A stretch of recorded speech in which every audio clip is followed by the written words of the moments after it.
Antes de empezar este episodio te invitamos a que veas los anteriores y te suscribas a nuestro canal. Telepatía Peronista, venimos a comunicar la utopía. Empecemos.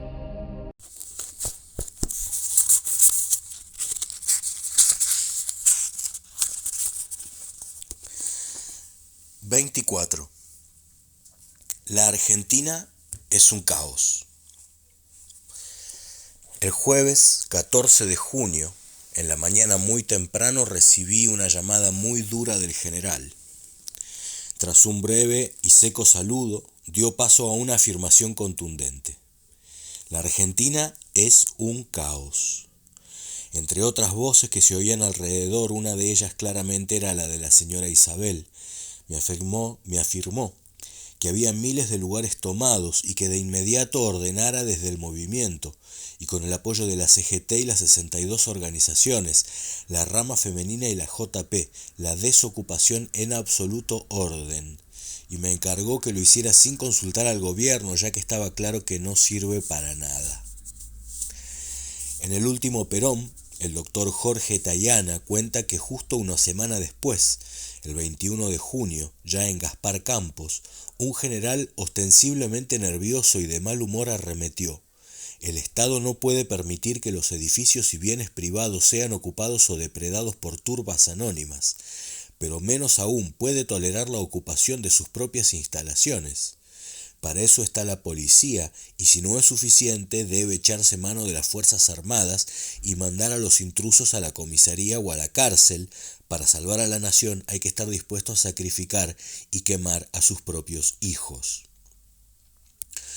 Lo escuchaban, además de Tayana, el presidente Cámpora, los ministros Gelbard, Otero, Benítez y López Rega, y el edecán teniente coronel Carlos Corral. De inmediato, luego de recibir la orden del general, cité a mi domicilio para 2 horas después a José Rucci, Lorenzo Miguel y Silvana Roth, y busqué sin encontrar a algún representante de la juventud. Mientras tanto, con Luis Rivet convocamos de urgencia. Preparamos una declaración al respecto. Les transmití las instrucciones del general y todos estuvieron de acuerdo en sacar una solicitada en los diarios y en que yo leyera un mensaje por la cadena nacional, acompañado por todos ellos, llamando la inmediata desocupación de las dependencias ocupadas. A través de su hijo Héctor le avisé al doctor Cámpora lo que iba a hacer por órdenes de Perón, y al rato se comunicó conmigo José María Castiñeira para coordinar la difusión del mensaje del movimiento. A las 10 de la noche de ese mismo día, por la cadena nacional de radio y televisión, leí el mensaje acompañado por los sindicalistas y demás autoridades del movimiento. Al día siguiente, 15 de junio, la tapa de mayoría tituló: Mensaje de Juan Manuel Abal Medina: desalojar lo ocupado enseguida y en orden. La bajada decía: controlar los bienes de la nación que son ahora del pueblo. Una solicitada a página entera se publicó en la edición mencionada de mayoría y en los demás diarios con el título Perón y su pueblo, mensaje del Movimiento Nacional Justicialista. El eje de la declaración era que se desocuparan los edificios públicos ocupados, aunque sabemos qué noble y desinteresado es el espíritu que anima a los compañeros peronistas que participan de estas ocupaciones, sobre todo porque son actitudes espontáneas. Sin embargo, debemos advertir que estos gestos, si están desprovistos de conducción y organicidad, desgajados de la estrategia de conjunto, ofrecen cobertura a la provocación que busca el régimen y sus aliados a través de la prensa oligárquica para formar un clima de inquietud colectiva, a cuyo amparo se nutre la reacción continuista. Firmaban: Movimiento Nacional Peronista, Juan Manuel Abal Medina; Mesa Nacional de las 62 Organizaciones, Lorenzo Miguel; CGT, José Rucci; Partido Justicialista, Rama Femenina, Silvana Roth y JP. Ese mismo día fueron desalojados muchos lugares y a otros comenzamos a ir y conseguimos en casi todos los casos que fueran abandonados. Siempre fui acompañado por Rucci y Lorenzo Miguel, y los demás se turnaban. Gelbard, en las dependencias de economía, envió para apoyarme al doctor Duilio Brunello y al Chango Funes. Esa tarde circuló de manera muy insistente y fue dada por cierta en varias radios la versión de que yo había sufrido un atentado. De hecho, Radio Rivadavia confirmó que me habían matado. Nada de eso era cierto, pero el propósito intimidatorio era obvio y también la intención de que se adjudicara la autoría a la juventud. El editorial del diario Mayoría del 16 de junio fue muy elogioso del mensaje que yo había leído, ya que ha venido a poner muchas cosas en su punto justo. En esa nota se decía: Perón es un río poderoso, en el que confluyen toda clase de corrientes menores y que también arrastra limo y restos orgánicos de la más variada condición. Por una parte, son inevitables las manifestaciones de exasperación, vindicta y otras motivaciones a que se refiere el mensaje que comentamos. Las verdaderas revoluciones tienen un periodo inicial de democracia turbulenta o tumultuosa. La de 1789 duró cerca de 15 años, como la nuestra de Mayo. Puede decirse que solo terminó con el gobierno de Rosas, que la consolidó juntamente con el orden social permanente, lo mismo que hizo Napoleón con la Revolución Francesa. Mayoría, trazando un paralelo con lo que ocurría apenas 3 semanas después de la asunción de Cámpora, pedía paciencia. Hay que aceptar, por tanto, que el lapso inicial de fermentación dure aquí algunas semanas y hasta algunos meses. Por otra parte, es necesario, sin embargo, que no se produzca un vacío de poder susceptible de facilitar el desorden. Si bien no se le puede pedir permiso al establishment para hacer la revolución en contra de él, tampoco se puede estar dejando que la revolución la haga cualquiera y no los representantes elegidos con tal objeto por el pueblo. Tras esto, advertía y marcaba diferencias. Ahora gobierna el movimiento nacional, y Perón en manera alguna va a tolerar que le pretendan hacer pasar acciones de piquetes bien adiestrados por desprendimientos de la voluntad popular. Que la calle lo desborde al general Lanusse es una cosa, pero que quiera desbordarlo al doctor Cámpora, no digamos a Perón, es otra muy distinta. Y agregaba: Perón tiene la inextirpable personalidad del tipo militar, y lo que más perturba a un militar es la imagen de la indisciplina. Es asimismo un político y un estadista, o sea, un constructor de naciones y el instaurador de un orden. Finalmente, Mayoría se planteaba que era hora de definir posiciones. Los grupos o piquetes que carecen de una definida identificación justicialista, vale decir nacional y popular, revolucionaria, cristiana y humanista, es posible que trabajen en la calle por una revolución, pero ¿qué revolución? Debemos ponerlo en claro sin generalizaciones y subterfugios. A esta caracterización se la rubricaba con un análisis cuya conclusión era: hasta el triunfo electoral, el peronismo tenía un solo enemigo y enfrente de él, el sistema liberal o como quiera llamárselo, con sus grandes diarios, sus apoyos económicos, multinacionales y su cúpula militar. Ahora le han salido, y no enfrente de él, sino dentro de él, otros dos que no sabemos si calificar como enemigos o simplemente como males congénitos de todo movimiento moderno de masas. Los designaremos con nombres de extracción netamente popular: el chanterío y la zurdería. Los chantas son los antiguos charlatanes y palanganas, también denominados guitarreros. Asumen frívolamente las más importantes empresas y no solo las hunden por su ineptitud esencial, sino que por añadiduría dejan tal estela en daños y decepciones, que hay que encarpetar aquellas y pensar en otra cosa. Los zurdos, en cambio, son los que juegan permanentemente a la revolución sin ánimo de realizarla nunca, porque se acabaría el juego, o que se comprometen en una u otra revolución siempre que sea a contramano del país. Tienen los pies y la cabeza en cualquier parte, menos en su propia nación y su propio pueblo.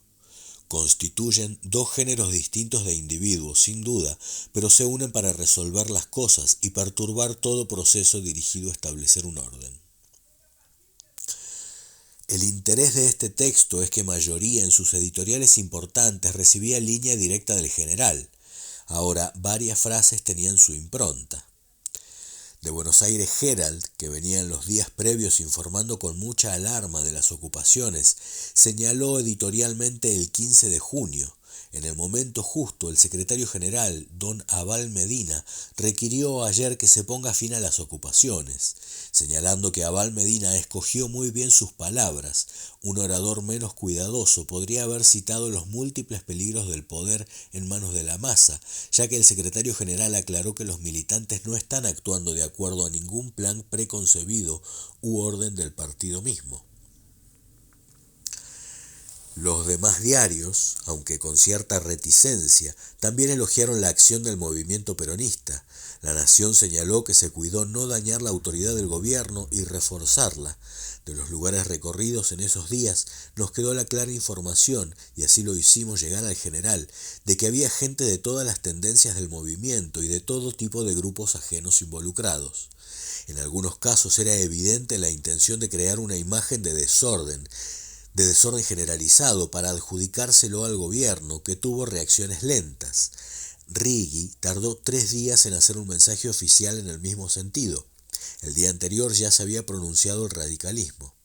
En paralelo con el tema de las ocupaciones, tuvimos toda la cuestión de los preparativos para la llegada del general, previsto para el 20 de junio de 1973. Cámpora hizo un tibio intento ante Perón para que el lugar del acto de regreso fuera la Plaza de Mayo o la Avenida 9 de Julio, mencionando que también se había propuesto la autopista Ezeiza en un cruce con la ruta 205. El general contestó que se hiciera en el lugar que fuera más sencillo de acceder y salir, y Cámpora dio por cerrado el tema. Insistió durante 2 días en que el Estado debía manejar todo el asunto y con sus recursos. Lo contrario era avanzar hacia un enfrentamiento de proporciones. Volví a plantear eso en el único encuentro que tuvimos en la supuesta comisión organizadora, al que solo concurrieron Osinde y Norma Kennedy. Rucci y Lorenzo Miguel mandaron a su representación al Chango Funes, que lo mismo representaba a Helbart que al sindicalismo, que coincidió en mi propuesta de hacer el acto en las instalaciones del Autódromo de Buenos Aires y con la seguridad a cargo de la Policía Federal. Por su parte, Osinde enseñó un télex recibido de Madrid, donde López Rega, en nombre del Comando Superior, le asignaba a él la responsabilidad de decidir el lugar y los elementos encargados de la seguridad. Le dije a Osinde, apoyado por el Chango y con Norma Kennedy en silencio, que eso era una locura e iba a terminar muy mal. Esto está contado con detalle en la investigación que hizo la policía en la provincia de Buenos Aires y también incluye en su libro El Chango Funes. Hice un último intento con Cámpora y sus principales asesores, su sobrino Mario y Bebe Righi. Me acompañó Rodolfo Galimberti. Les explicamos la inevitabilidad del enfrentamiento en esas condiciones. Era el 15 de junio y Cámpora viajaba a Madrid a buscar al general a las pocas horas. Insistió en que no podía hacer nada y que Perón había descartado sus alternativas. Volví a argumentar que las alternativas que había propuesto, Plaza de Mayo y 9 de Julio, eran malas, pero podía insistirse con el autódromo. En todo caso, si no había más remedio que conservar el escenario elegido por Osinde, él mismo me lo había dicho, y apoyado por López Rega, había que manejar la seguridad con la Policía Federal y de la provincia de Buenos Aires. Galimberti dijo que estábamos en condiciones de garantizar que la policía no sería agredida por las columnas de la JP. No hubo caso. Cámpora viajó dejando todo en manos de Osinde. Hicimos un último intento sobre Bebe Righi, explicándole que el enfrentamiento a balazos era inevitable. Los montoneros iban a movilizar por lo menos 200.000 compañeros y llevaría sus banderas y consignas. El sindicalismo, me lo decían Rucci y Lorenzo, podría mover organizadamente para estar frente al palco unos 50.000 compañeros como mucho. Los montoneros iban a presionar para acercarse al palco, y ahí el grupo estrafalario armado por Osinde se iba a enloquecer y empezar a los tiros. Yo conocía a varios de los reclutados, de hecho a 3 o 4 me los había encontrado en la oficina que había habilitado supuestamente la comisión, pero era de Osinde. Uno de ellos, Roberto Sclocco, era un ex guardia restauradora, separado por las locuras que decía. Me dijo que él se encargaría de cuidarme, porque según lo que contó como información segura, los bolches te van a matar en Ezeiza, para después matar a Perón. En esa ocasión Osinde me dijo que de muy buena fuente sabía que había un plan en marcha para matarme y que eran los de ERP. Por supuesto lo decía para echarles la culpa a ellos y se inspiraba en la hipótesis del locus cloco.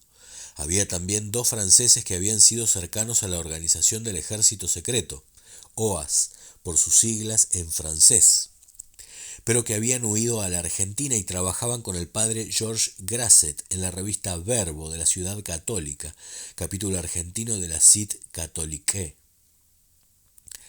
Esta es una organización católica tradicionalista creada en 1946 por Jean Ausset, originalmente seguidor de Charles Maurras y luego dedicado a los temas de contrainsurgencia, por lo que quedó vinculada a la OAS, que luchó contra la independencia de Argelia y que tenía sus oficinas en la avenida Córdoba 679. Su director, Roberto Gorostiaga, era conocido de los grupos nacionalistas que giraban en torno de azul y blanco. Estos 2 franceses hacían tareas de limpieza de las oficinas y mandados. A mí me decían jefe y se cuadraban. Osinde me aseguró que sus reclutados eran todos amigos míos. Yo le previne que no eran precisamente seguros para viajar al general, para cuidar al general, y que iban a generar problemas. También había gente del comando de organización de Alberto Brito Lima, que había quedado muy enfrentado con la tendencia, después de formar parte del Consejo Provisorio de la Juventud Peronista y haber sido excluido totalmente por Rodolfo Galimberti. Eran pesados. Ellos también me querían, porque los había defendido de la policía en varias ocasiones. De hecho, a los hermanos Eduardo y Gustavo Aguilera, que eran de los segundos de Alberto Brito, los había rescatado de la policía, que los había detenido el 12 de marzo a la noche en los enfrentamientos en Oro y Santa Fe, en los festejos frente a la sede Frejuli de la victoria electoral.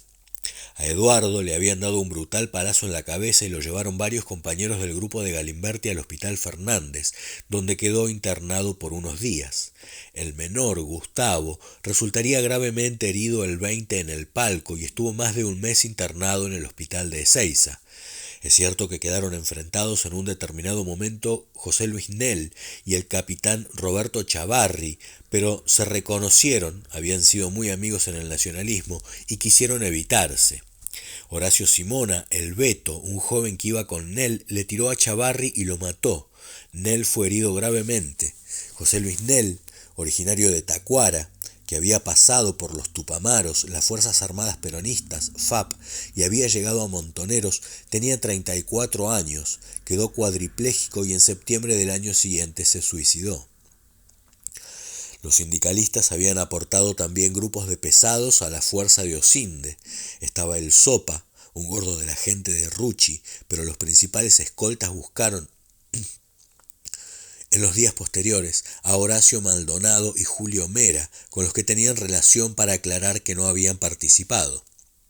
El 19 de junio a la noche hice un último intento de reunir a gente de Montoneros a través de Galimberti para pactar con los sindicatos algún acuerdo e imponérselo a Osinde, pero no tuve eco. Todo estaba ya jugado y avanzamos hacia el conflicto de manera inexorable. El 20 a las 10 de la mañana hicimos un balance con mi escasa tropa, que había tomado contacto con todos los posibles actores y confirmamos que se avanzaba hacia el enfrentamiento. Lo puse en conocimiento al Bebe Rigui, que como de costumbre me dijo que yo exageraba, y del doctor Solano Lima, que estaba a cargo de la presidencia. Al mediodía ya tenía noticias de algunos enfrentamientos, pero lo mismo fuimos al aeropuerto de Ezeiza, a la espera de los acontecimientos y para aguardar, si se producía un milagro, la llegada del avión con el general Perón. Arribaron Solano Lima, el Bebe Rigui y otros funcionarios que al comenzar a aparecer las noticias de los enfrentamientos, en su mayoría, se retiraron. Finalmente Solano Lima logró comunicarse con el avión, informó la situación y se dispuso a desviar el vuelo a Morón, hacia donde se trasladó. Yo permanecí en las instalaciones de Ezeiza logrando parar algunos enfrentamientos derivados de los conflictos del Palco. Yo Ya no había nada que hacer y nos volvimos a Buenos Aires con mis acompañantes. De mí, que era considerado una especie de blanco privilegiado, no se separaron en toda la jornada mis segundos Horacio Maldonado, Julio Mera Figueroa y Wenceslao Benítez Araujo, todos ya fallecidos, y dos jóvenes oficiales de la Policía Federal que tenían asignados a mi custodia. El principal, Francisco Abreu, ya fallecido, y Carlos Etulain. El principal, Carlos Etulain, tuvo una carrera impecable en la policía, se retiró como comisario y es mi amigo muy querido hasta el día de hoy. Los acompañaba el inspector Horacio Pacheco, que era retirado y ya falleció. Apenas llegados a mi casa de Callao, recibimos una llamada en la que nos avisaban de manera anónima que Norma Arrostito, dijeron solo Norma, estaba herida de bala e internada en el hospital de Seiza, y que con ella también estaba Anunciata Argentina Gali, a la que llamaban Nunzi, que había sido la novia del cordobés Carlos Zorati Martínez. Zorati había sido parte del grupo fundador de Montoneros en Córdoba, junto a Emilio Massa e Ignacio Vélez. Por supuesto lo de Norma me preocupó mucho y partimos de inmediato a buscarla con Horacio, Julio y Güences. Afortunadamente solo tenía heridas menores en las piernas. La gente del comando de organización que tenía tomado el hospital se me puso a las órdenes y no tuvimos ningún inconveniente. Las cargamos y las llevamos a Callao, donde Pipo Natielo, un médico que era el marido de Antonia Canizo, verificó las curaciones. Luego las mandé con él, Horacio y Julio a la casa de ellos, donde se quedaron unos días para recuperarse. Otro huésped imprevisto que tuvimos esa noche fue Leonardo Fabio. Asustado por su participación en el palco de Seiza, tenía miedo de todo el mundo, y se le ocurrió que mi casa era un refugio seguro. No teníamos dónde meterlo, porque le pusimos una colchoneta en el cuarto donde estaban mis hijos, todos muy chicos. Yo tenía una tarea urgente que había decidido intentar para tratar de mitigar el incendio que se venía. Busqué primero a Lorenzo Miguel, que coincidió conmigo en que era importante desescalar el conflicto, para lo cual le proponía juntarnos esa misma noche con un representante de Montoneros. Aceptó y emprendió camino hacia el Hotel de Luz y Fuerza, vecino de mi domicilio, donde quedó a la espera. Luego de varios intentos conseguí hablar con Roberto Perdía. Le expliqué mi propuesta, garanticé su seguridad y me pidió media hora para confirmar. Aceptó y de inmediato busqué a Lorenzo, con el que comimos mientras planeábamos algo. Lorenzo me contó que de su gente no había habido nadie en el palco, pero sí 3 o 4 de Rucci, encabezados por el Sopa, que todo había sido responsabilidad de Osinde, que se había manejado siempre con López Rega. Me dio también información que confirmaba lo que habían adelantado acerca de la llegada del general Amorón. Estaba bien de salud, pero indignado por lo sucedido. Me informaron que había maltratado a Rigui y había aceptado a regañadientes ser trasladado a Olivos. Lorenzo me dijo: Juan, tenemos que hacer pronto lo de la renuncia y las nuevas elecciones, porque si no va a complicarse todo. Cuando Perdía llegó, sostuvimos una larga y por momentos tensa reunión que terminó bien. En lo esencial se acordó sacar del medio a Osinde, y Lorenzo me garantizó que no defenderían a López Rega si el gobierno o el movimiento iban hacia sus responsabilidades. Lorenzo, Miguel y Roberto Perdía establecieron a mi instancia una mesa permanente de consulta para evitar futuros enfrentamientos. El designado por Lorenzo Miguel fue el compañero Carlos Gallo, y la mesa funcionó varios meses. Lo cuenta Roberto Perdía en su libro Montoneros, el peronismo combatiente en primera persona. Para dar una idea del caos que fue todo el asunto de Seiza, basté mencionar que por muchos años se presentó como imagen más difundida de la agresión de la derecha la fotografía de un joven siendo izado desde los pelos al palco por la gente de Osinde, donde se decía «lo mataron». Pues bien, Enrique Arrozagaray, un compañero escritor y periodista, autor de varios libros muy interesantes sobre la época, investigó el asunto y logró ubicar al supuesto masacrado. El compañero se llama Juan José Rincón, tiene 69 años y es de Docsud. Ahora es mucho más corpulento que en 1973. Está casado y tiene un hijo. Fue a Ezeiza en una columna de la Juventud Sindical. Resumiendo, Lo de Ezeiza fue un enfrentamiento caótico entre sectores del movimiento, donde intervino, coordinado por López Rega, el coronel Osinde y una banda que reclutó al efecto. Si se hubiera hecho el acto en otro lugar y con seguridad oficial, nada de esto hubiera sucedido, pero nadie se animó a contradecir las órdenes de López Rega y fuimos al desastre. Desde ese día a mí me ha quedado el cargo de conciencia de no haber hecho más para evitar la catástrofe. De hecho, intenté viajar a Madrid desde una semana antes, pero no logré que el general me autorizara. Quise ir al palco, pero mis colaboradores me lo impidieron porque lo consideraban un suicidio. Quién sabe, hubiera preferido haberlo intentado. El 21 de junio, el presidente Cámpora citó para horas de la noche a una reunión de gabinete, más la comisión teórica encargada del acto, más varios dirigentes sindicales y los jefes de la policía de la provincia, pero no incluyó, a pesar de mi pedido, a los jefes de la Policía Federal. Allí tuve un duelo verbal con Osinde, que quedó totalmente en evidencia y no fue defendido por nadie. López Rega rehuía mirarme y yo en 3 ocasiones dije que Osinde argumentaba instrucciones recibidas desde Puerta de Hierro y que era evidente no eran del general Perón. El doctor Tayana por fin me preguntó quién habría enviado los mensajes y yo dije que no tenía dudas de que era López Rega. El brujo no contestó y evitó mirarme. Cámpora levantó la reunión, me hizo pasar a su despacho y de inmediato le dije que teníamos que detener a López Rega, que era el responsable de las muertes. El presidente Cámpora me contestó: «Está loco, doctor. Si hacemos eso, el general se vuelve a España y se cae todo». No hubo argumento que lo convenciera. Al salir me encontré con Galimberti, al que le había pedido que convenciera a la conducción de Montoneros para apoyar la detención de López Rega. Galimberti me dijo que tenía órdenes de decirme que no había podido transmitir mi pedido. Poco después, cuando ya se caía todo, en la noche del 12 de julio, a pedido del presidente Cámpora, junté en mi domicilio a Firmenich y a Perdía, los jefes montoneros, con su hijo, Héctor Pedro Cámpora. Según escuché entonces, y cuenta Roberto Perdía en su libro, propusieron meterlo preso a López Rega por su comprobada responsabilidad en la preparación y ejecución de la masacre de Ezeiza.